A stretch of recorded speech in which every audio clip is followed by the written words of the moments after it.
Today on You Be the Judge. With hospitals being administered by fallible human beings, mistakes are inevitable. While hospitals have full disclosure agreements with their patients, you might be surprised to find out what happens after mistakes are made.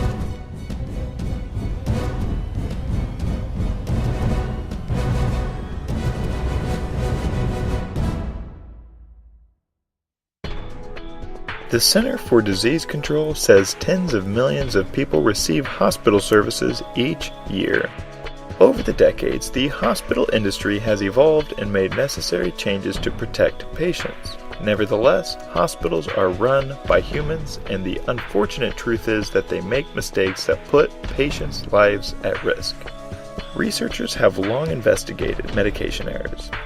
These errors show up in a variety of forms, including improper compounding, the process of tailoring a drug for an individual, incorrectly writing out prescriptions, failing to monitor effects on patients, giving the wrong kind of medication, and administering too high or too low of a dosage.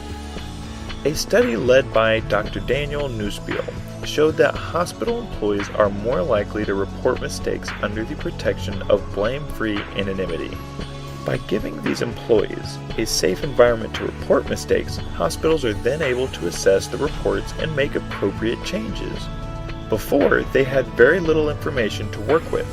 This progress is a good sign for both hospitals and patients. A recent study led by Dr. Asad Latif examined medication errors and what happens afterward.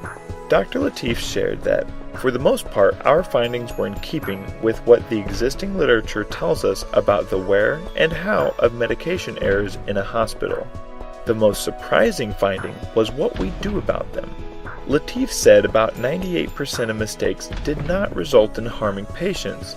However, the patient and/or their family is immediately informed when an error occurs barely 2% of the time, despite literature supporting full disclosure and their desire to be promptly informed. Letting patients know about medication errors only 2% of the time sounds pretty scary, doesn't it?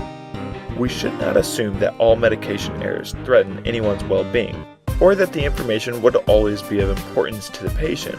However, harmful mistakes do occur without patients knowing it. What do you think hospitals should do to ensure that the promised full disclosure is being fulfilled?